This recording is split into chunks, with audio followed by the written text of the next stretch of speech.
Tomorrow is Arbor Day. The original Arbor Day dates back to April 10, 1872 in Nebraska, when nearly 1 million trees were planted that day. While Arbor Day isn't really observed as widely as it used to be, it's a reminder that planting trees provides us with beauty, value, and clean air.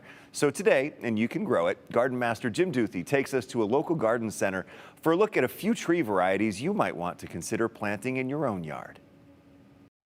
Arbor Day is this weekend. It's the perfect time to plant trees, and you may be in a new home or ready to replace or to redo your landscaping. So we've come to Far West Garden and Landscape with Dennis Fix to talk about some tree options for you that will fit your yard.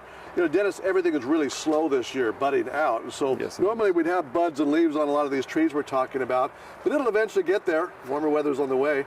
So tell me about this particular tree here. This is a redbud, correct? This is a redbud. This is a relatively new introduction. It's called Ruby Falls redbud. It is probably my favorite small structured tree that we have.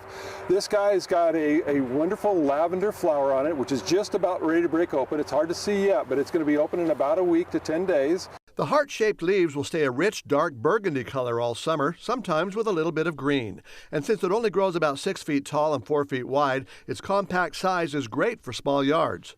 Well, Dennis, sometimes we have a very small yard, like you said. Maybe you want something just as a specimen on the corner or near the house, but not taking over the yard. This looks like a kind of a colander-shaped tree. It will take less room.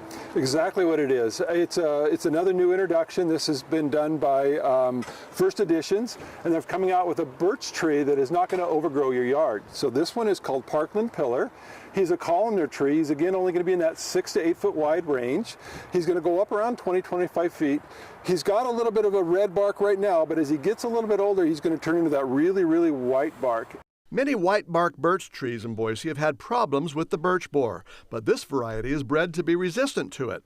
So it's very hardy for us. He does well in our soils, and he's got a green leaf during the summer, but he gets a beautiful golden fall color, and he works perfectly, what you were saying, in a nice tight corner. We can use him as a single specimen on a corner, or we could actually use him as a hedge to block off something.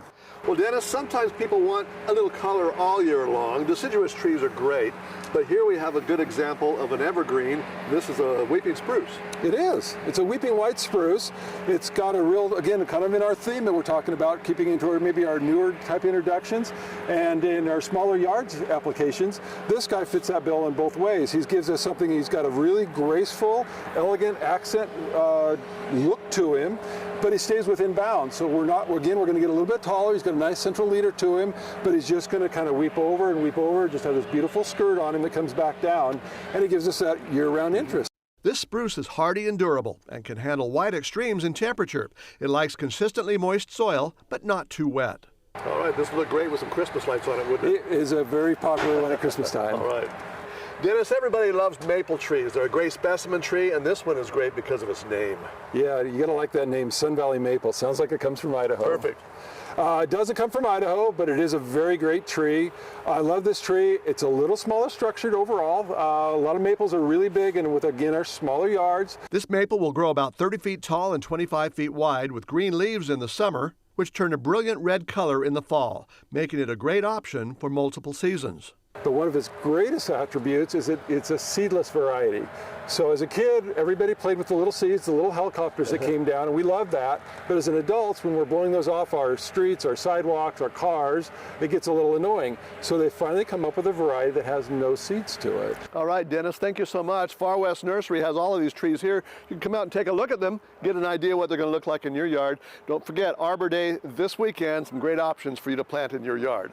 For Idaho's News Channel 7, I'm Jim Duthie with Dennis Fix for You Can Grow It.